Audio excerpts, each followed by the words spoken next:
You still? I thought this was recast. I asked Yeah, so why are you here? Yeah, I asked to be recast. What's with that little scarfy deal there? I've got a bit of hay fever going on there. Uh-huh. No, you know this. It's called. Let's see. You actually got a shirt on today, not a T-shirt. Do you like it? No. No, it's nice. You look good. Yeah, You're looking good. But yeah. I do. You're sitting in a strange way. You feel comfortable? Well, I have to look towards you because you took the desk because of your giant head. Why? Wow. How did it become that? It's open season now, isn't it, I was Weiss? the producer of this show, and why am I sitting on the couch? I think the key thing is were. Oh, so now you're producing the show? I produced this live version. Oh, okay. But basically I said, let's do it. Let's make it happen. And I think I wrote 2 emails. That means I'm a producer. No. Yes, it does. No. What did you do to be a producer? I had to what? You said, let's make it happen, and got somebody else to do it. I had to design the sets. You I had to work with the people. Anything. You designed Jack. Oh my God. I know what you're like, Steve. So what are we doing today? We're doing critics. Remember that thing we did yesterday and the day before? Know, but I know what you've are we got going to be short-term memory reviewing? issues. What are we going to be reviewing? We're doing, yesterday was our lovely fiction. Yesterday made me cry. That was pretty full on. It was. I made you cry? No, you won't make me cry. Made me depressed hanging around you, but no, we had Carlos's beautiful animated film, half animated film. Yeah. And we had the wonderful dance piece as well. Both of them very emotional, and it's hard. It's hard to watch some of these things, but it was stunningly made and stunning pieces of work. Today we're back onto mini docs, so short documentaries. Which is what we both love. Yeah, I mean obviously would love to review longer stuff, but it's going to be a longer show. The thing is though, we need to, that when you're making a shorter documentary, it's harder. Because again, we got to get back, it's all about story. I need people to understand that a documentary and a narrative piece need the same elements. They need to have a character. He needs to have something impact his life. He needs to transform, and he needs to either have resolution. You don't need to have the whole thing in one. If it's good, you need it. No, I don't think you do. For me, it's about emotion. If I can create an emotional connection, I don't, because life isn't as tidy as that. Yeah, that's why yours suck and mine are good. Mine suck. Because I want to tell an actual story like in a narrative film. I want to see your people films transform. that you last made 20 odd years ago were good. Yeah, right. Before my career started. Before you were born. Before right? I was even born. Before I was even a glint in a milkman's eye. Yeah, exactly. Yes. All right, let's run the first clip so we don't hear your voice anymore.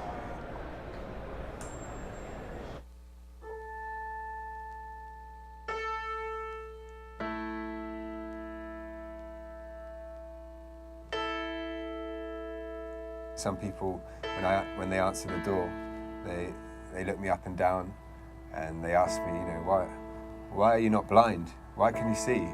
Or why don't you have a dog? Or why haven't you lit a pipe? Why don't you smoke? I had one person look me up and down and said, "Are you the piano tuner?" I said, "Yes." And he said, "But you're normal." Some people just have this idea of a piano tuner as being some kind of weirdo, which is great because I can do what I want then.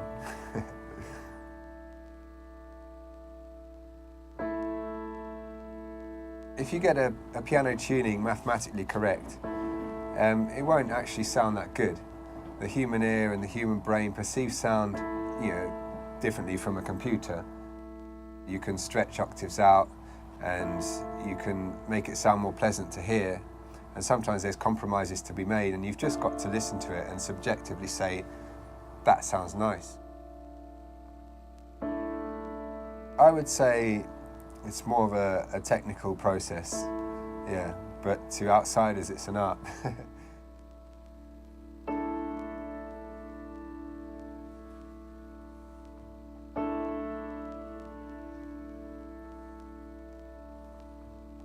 I remember specifically one afternoon, I looked around my flat, looked at my LCD TV and I thought, when was the last time I had time to watch that? And I looked at my PlayStation, which I'd never even played.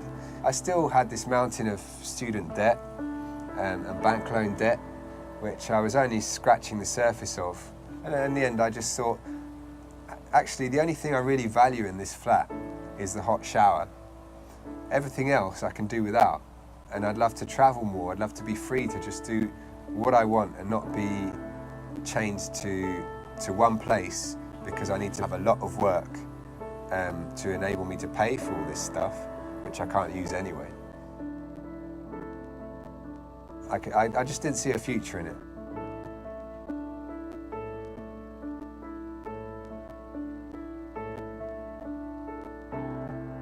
I haven't had too many negative reactions. I've had a few people sort of realize I'm sleeping rough and like, oh, really?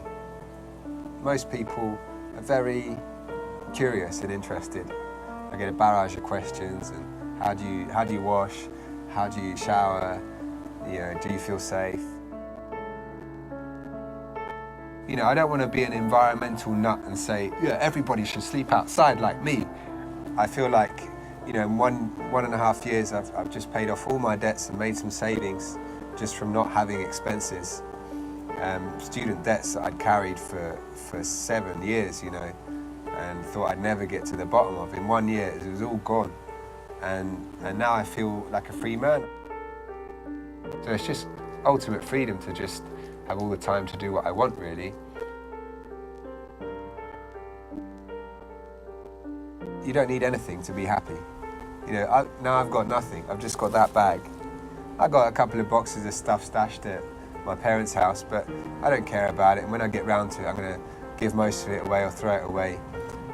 But, you know, everything I need is in that bag. And I don't need anything. And I'm happy. I'm really happy. You know, I've never been happier in my life.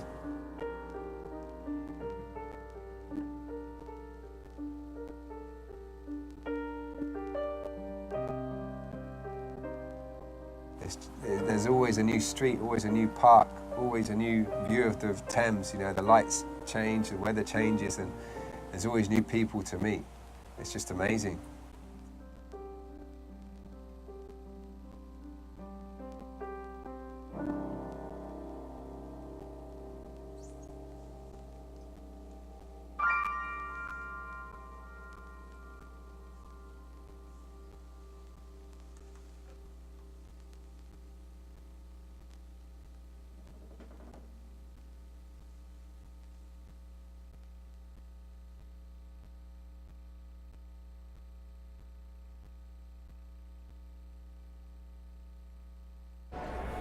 What a lovely piece.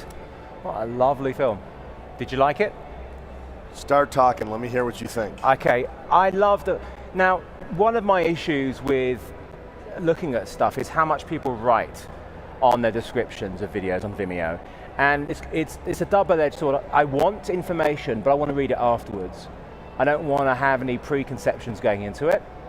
And I read what the main part of this film was beforehand. Now, I would rather not, because it surprises you. You think, if you haven't read the description, it's like, oh, there's something about a guy who tunes pianos. We're going to learn about pianos. We're going to learn about, you know, a little bit like yesterday with the day before, sorry, the flamenco, the guitar thing. Yeah. We're going to learn about the musical instruments. And I'm like, okay, this is a bit, I didn't know about the human ear and tuning it and things. And then it just goes in a completely different, and that's what it's about. It's basically just to show one thing, and then it goes into a different direction, which is actually what the film's about. And I thought that was such a lovely way to have done things. It was beautiful. You could easily have just opened with like, because you have to grab the viewer, you know that. You have to go, hey, we need to what, the first 5 seconds are crucial. So, sleeping rough or whatever like that. But then again, is that going to put people off? Because we've seen, I've done homeless documentaries, and it might put people off.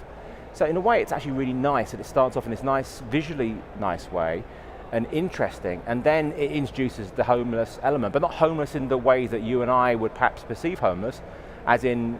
Right, he's not homeless. He is homeless, because his home is where he wants to be. But he chooses that as a sort of spiritual way to live. It's technically, but he would be it's funny, you said homeless. I never thought homeless till you mentioned that. But that's how he would be perceived by society as homeless. Well, here's my problem with that piece. Yes. My problem with the piece is, I love what you said. I love that it starts off, again, I go back to Searching for Sugarman. It's very similar. It starts off where you believe that Sugarman, that Rodriguez, committed suicide, and you're believing, okay, wow, that's really interesting, and all of a sudden you find out he's alive. So in this case, you find out, it starts off, you know, I'm a piano tuner, it's wonderful, and then, man, you find out he's as you say, homeless, but chooses to give up everything and live on his own. Now my problem is that that's the whole story. I don't see how that his family is impacted by that. I don't see how, there's no twist, there's no. It's a glimpse though. This is why we talked a little bit beforehand. I don't feel you have to have the whole, everything done within that sort of. But wouldn't it be better? But I watched that and I'm hungry for more. And that's a great sign. But I want more. Give me more. That's good. So for me, I want to know. I want to see what happened. I want to know more about him. What did he give? Would he really give up? How does he deal with certain other situations? And is this his life from now on? I mean, what are the health implications, the money implications? Where does he get food from? Obviously he earns money. Yeah, he's got money. Money isn't this. This is a choice. He's not homeless. Let's find out more. You can't call him homeless. This is a different aspect and this is what's interesting. It could show a different side to being I did like the book ending of how he had the music at the beginning. I probably would have wanted more about his piano tuning at the end. So the story should be about I'm a piano tuner. And then his backstory is, oh, by the way, I don't have a home. That's kind of interesting to me. I would have lived with that. But I still needed to hear how his people around him were impacted by that, or has somebody else adopted that same lifestyle? With that length of time that we have in that, it could have been done. Something had to go. What could have gone out of that? I felt each shot was beautifully composed. A little bit of the piano tuning in the front. I mean, you're dealing with a 5-minute documentary. I could have lived with, if I had to, a little bit of the. He could have gone to 6 minutes if he needed to. But do you want like one line? I wouldn't have cut anything. I mean, it was like perfect. Literally one line. I haven't. My family don't come over and see me, or I don't go and see them. That sort of thing. You just want like 1 or 2 lines. No, I mean, I wouldn't have gotten rid of anything. I think the length. I mean, to actually tell that aspect of perhaps how it's impacted. Like, do you see I want to hear a family member. That's what I'm saying. Is that how much would you add time-wise in that? Maybe just a couple of lines, or I don't know, a minute or so. Right. So but I mean, in a way, 6 minutes. In a way, this is very similar to The Conditioning. Yeah. Except that the man is homeless. It starts with that. Yeah. And then, but see what that story is so much better because the man has a transitional element. But visually, I connected to this more because it looked less like a commercial. I love The Conditioning, but it looked too much like a commercial. We talked about this on Monday. But forget the commercial. No, I Talk about the story but that's model. What I mean. The commercial, because it looked so perfect. Who gives a crap what it looks like? It's the story model. Okay, what is the story model? It makes me doubt more. Listen, The Conditioning starts off homeless man. Yes. Discovered by his brother. Okay. Yes. Big twist. Yes. Goes and lives with his brother. Changes his lifestyle. Yes. Publishes his work. Okay. Yes. That is a full story. This one, man starts out as piano tuner. We find out he's homeless. Story over. I'm interested in this man. I'm connected to this man. I don't need to have full resolution because life isn't like that. You know what? My end hasn't happened yet. I'm living my life, and I would like to think that. So you want to see movies that just have no end? No, not necessarily. But I don't need necessarily for it to be a closed book by the end. Yeah. I want to be left knowing.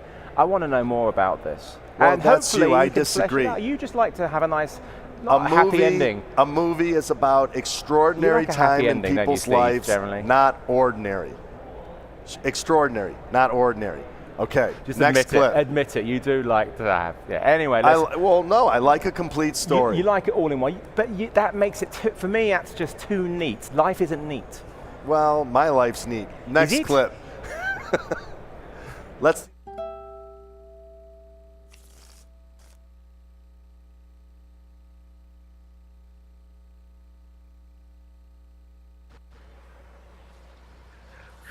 Been driving a cab since 1945. My number is 16337.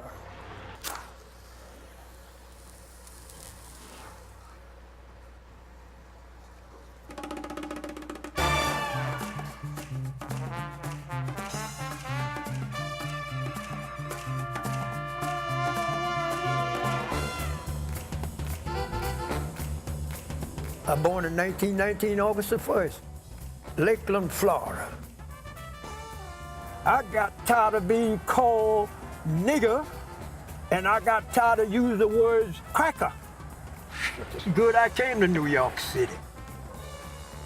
When I got started, Cab driver was the most electric thing in New York City. Cab driver was a sweet ride. Go to the station, you pick up the peoples. They said, driver, I'm not riding with you, but take my bags to this address, and this is your tip. Thank you. So nice.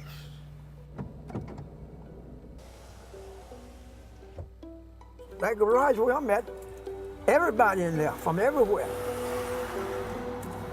From everywhere. I have a little trouble listening to some of them, and I just keep trying to relate, trying hard.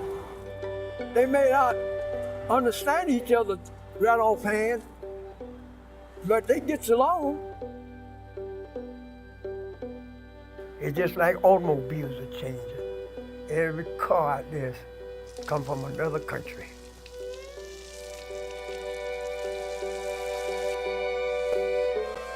America gets more out of the immigrants than they do out of real America. They got to make a living behind driving the cab, pay their rent, take care of their family from driving the cab. I done did it already. I done lived behind the steering wheel.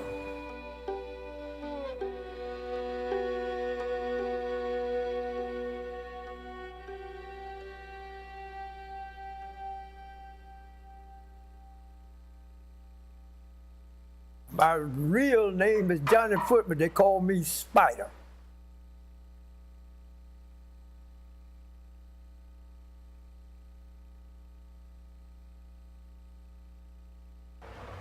Sometimes I pretend I don't feel like taking that long trip because I may put myself to sleep. I like the traffic. I love the traffic. The worse the traffic gets, the better I like it. It keeps me alert.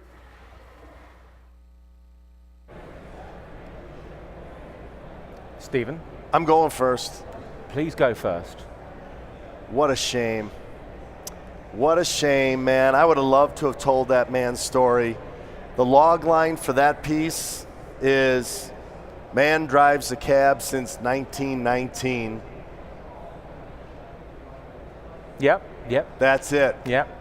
Okay. That ain't a story at all. First off, all of the things, okay, so a documentary, if I make a documentary, it's my, in other words, I could interview this guy and get all this content, but really the content that I select is my vision of what I want you to see about that man, okay? Well, it's very simple. What you want in that documentary is what you want to know about that man. And that's when it comes down to story, is you want, for me watching that the same as you, is I want to know, as a viewer, I want to know these, it's nice to be told the story, but I want to, as a filmmaker, I would be, the key things, what would you want to know about this man's story? Well, how did he start, perhaps? I think for our viewers, they need to understand that existentially, That's a big word. In a broader sense, there are two kinds of documentaries. You can make a propaganda film or you can make a documentary. There's a big difference. A propaganda film, you know the outcome before you start making it. Sure. A documentary, you learn, the journey is in the learning of the person.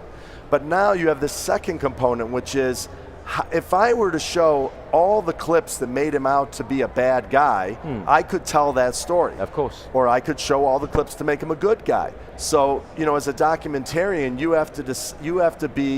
you're presenting your vision of this man. Yeah. The vision that they presented, I don't like whatsoever. He rambled a lot. He just talked about random things. So we didn't actually get to know him, I would say, from that. Not really. We didn't get to know really anything about him. No, all I know is he said in the 1950s a cabbie was a more respected thing, and now... Yeah, but not about him, as you know. Oh, visually he's wonderful to look at. But That's we don't actually know about him as a person. No, I know. That's the thing.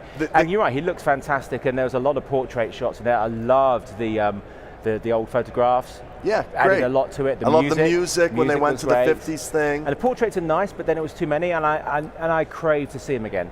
There must be a reason why we didn't see him again, because he died. He died last year. Oh, well, the big problem here is in what I call the questioning. And this is what makes documentaries great or suck. In other words, you have to write questions that you ask people, and the questions were bad. the questions that whenever I always rehearse mine with somebody. If my theory, again, different than yours, if I write a question that could have a yes or no answer or that will not evoke an emotional response. So when I say to somebody, what do you do? I don't ask that question. I say, what do you love about what you do? And if the person says, well, it's nice, I said love. You said nice. I need to hear emotion out of that. That man should have been making us cry, and I didn't shed a tear at all. It didn't get to know him. And when you do interview, I mean, you say you do a lot of rehearsing for interviews. Only on the questioning. In the questions, I very rarely, I'll make some very basic notes, because I've filmed interviewers and I've watched how they work, and it's been so clinical, it's been terrible. And I've seen the opposite way, where they don't have a clue. I have this like a nice middle ground where I know roughly what I want, but then I'll just go with the flow. And for me, when you interview somebody, my best analogy is it's like a first date with a woman, where they are the most important person in the room, and everything they're saying is fascinating. It's just a first date. It's absolutely fascinating. And that way it's just, but you just want to just literally know everything about them. And that's really, and if you go off on a tangent, that's okay, because maybe the tangent's good, but maybe you do want to reel it back into something that's tying in with what you were aiming to do.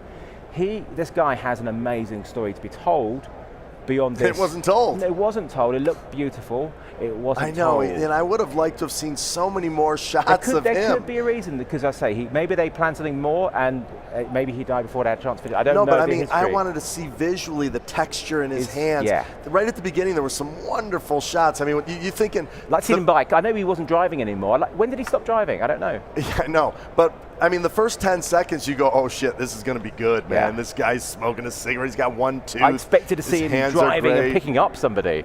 Yeah, obviously amazing. It wasn't going to happen, but that's... it's interesting. You have no photos of him. I know. Of him not driving. He had no history? No history. No pictures of him actually driving. I missed it. I admire your style, which is way different than mine in questioning. But in some respects, it's the same. So I do write all my questions, but I believe that when I interview somebody, I'm closer than you and I'm about this close. A personal space, my friend. Well, because... You have not brushed your teeth and you've had garlic. Yeah, right. Because I think that you got to lock eyes on somebody like this, and then they can't get distracted eyes, you know from... That. Yeah, right. They can't get distracted. I would never hold questions. You can't do that. Why? Why do you not hold questions? What happens when you, as an interviewer, look down? What happens? Well, you lose the person. You lose. What do they do? They follow you. Yeah. It's terrible. It's basically the same as acting. When you're acting, the moment that somebody moves in the background or you start thinking you're out of the scene, it's game over. Yeah. You might as well say cut. Yeah. So I memorize my questions, and I do pretty much what you do. I actually like starting off with something to break the ice. Absolutely nothing to do with the topic. You talk about, not small talk as such, but something that's I look for something or know something about them that we can connect with. And we could be talking for 5-10 minutes before we even be bothered talking. I'm exactly the same. Warm them up. Don't go in straight away. You've got to connect. If they can connect on a different level to what it is, it could be anything, you'll get such better results. Questioning is everything. I did an interview with Rudy Giuliani. 1 minute. I did one with Rudy Giuliani after 9/11, and my very first question was nothing with 9/11. I said, what do you love about baseball? And he looks at me, but I read his book. I knew he loved baseball. Yeah. And he looks at me and he's like, what do you mean? I said, what do you love about baseball? Sometimes it's good to get aggressive. I said, I know you love baseball. I read your book. He's like, well, when you go into the stadium and you smell the popcorn, and it was like, boom, I had the guy right there. Yeah. You know. That's good. You can need that. Yeah. I'm going to need you to sum up, because we've got like 30 seconds left of our comeback series. Have you enjoyed it? I have enjoyed it. You want to do some more? I didn't, but you were really pushing me hard to do it. I would do it if we could get a sponsor or a studio, or if we could get it on a channel or a network. If there's an interest enough, because I think it's a fantastic way of showing people work they wouldn't see, and also just to analyze things a bit more, and so they can understand. I mean, those pieces were both inspirational in a way, even if perhaps we felt the second one worked as much. But you can learn from things you don't like more than you can learn from things that you like in a way. But the thing that I like is that we're acting as a curator, and we couldn't even find the clips. It took us so long to find the clips, so that we can act as a curator and give them to people, and maybe they can learn something from it. then we've done a decent service. So hopefully if we come back, we'll get people to submit stuff, and it'll be hopefully Critics season 6 or whatever it was. It will be. I think we're on 4 or 5. So 5. So if we do come back, it'll be recorded, which means we can edit it to make you sound more intelligent and let us know if you want it. If you want it, maybe we'll come back. If you want us to come back, let us know. Yeah. This has been the end for us. Yeah. Will we talk again? Maybe. Ever? Never. It's been a pleasure, Steve. Thank you so much. Thank you for watching, everybody. Yeah, it was fun. And I need to go and eat.